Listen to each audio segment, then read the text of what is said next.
Hey everyone, in this video we are going to look to the tuple container in the STL library.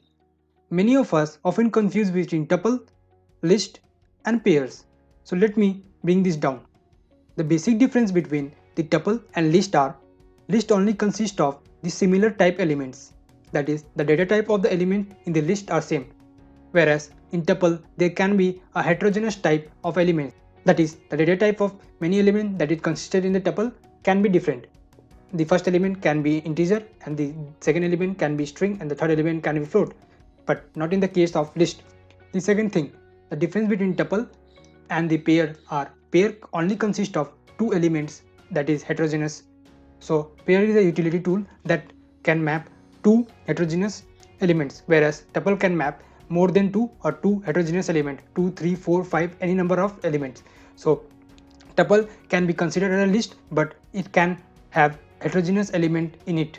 So I think the basic difference between tuple maps and pair is clear to you. So let's get started to the code of tuple.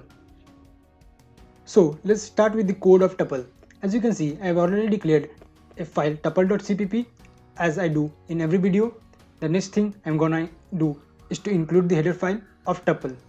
For using tuple, we need that. Yeah, so this is the header file of tuple.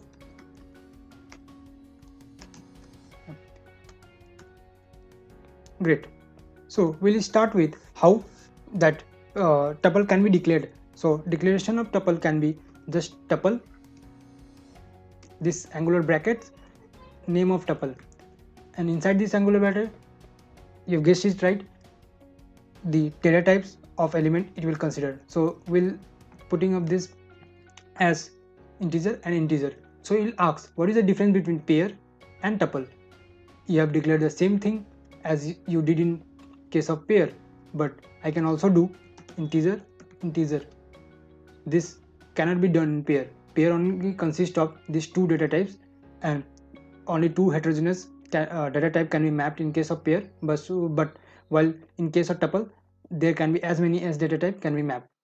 So let us, for our simplicity, let us bring down to this to two elements and take it as integer and string. Okay, great, we have declared. So the first thing we need to do is to initialization. The first method of initialization is just give this brackets and inside it pass on the values. So first one is integer, so I pass the integer value. Second one is string, so I pass the string value. Next thing, as we have declared this tuple, we need to access this element. So we have a great function known as get for getting the elements of a array. So it just get this angular brackets, and inside this brackets we need to pass the tuple name, that is t. That's it. But one more thing is we need to pass here a value, that is index. So I'll pass 0. So 0 index is our 1. Let us compile and check.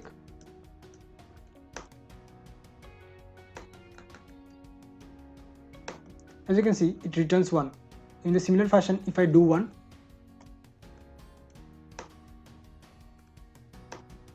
it will return Rohan. So this is basically index 1. It's same as indexing of list.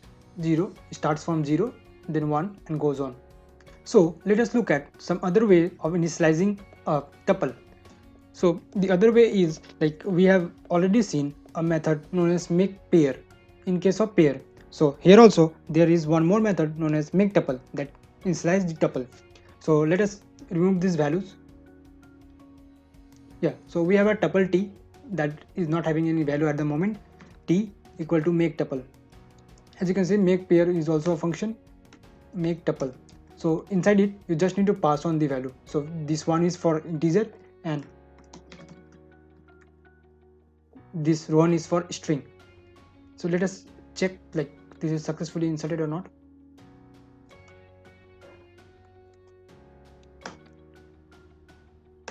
As you can see, it is returning row 1 as we are accessing the index 1. So this is index 0, this is index 1 and so on.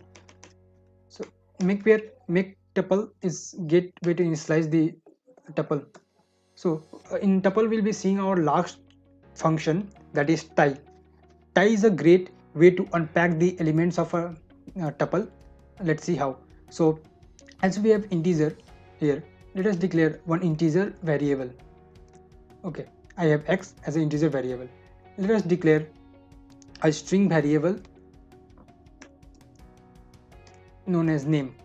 So I have a string variable known as name. So what does this tie does is just unpack the elements of tuple to the respective variable where tie is assigned. So let us look how it is done.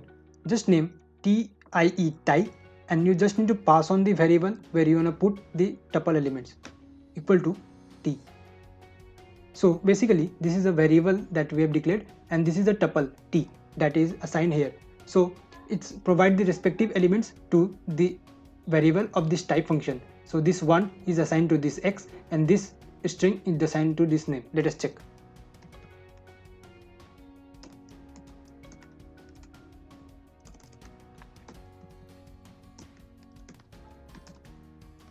Okay, let us compile and check. As you can see, it is returning 1 and Rohan. So this is 1 and Rohan. So this tie is a great utility where you can unpack the elements of this tuple. So we have seen various utility and containers like maps, tuples, and pair, where tuples and pair can be act as a supporting containers to other main containers like maps and vectors while solving competitive problems.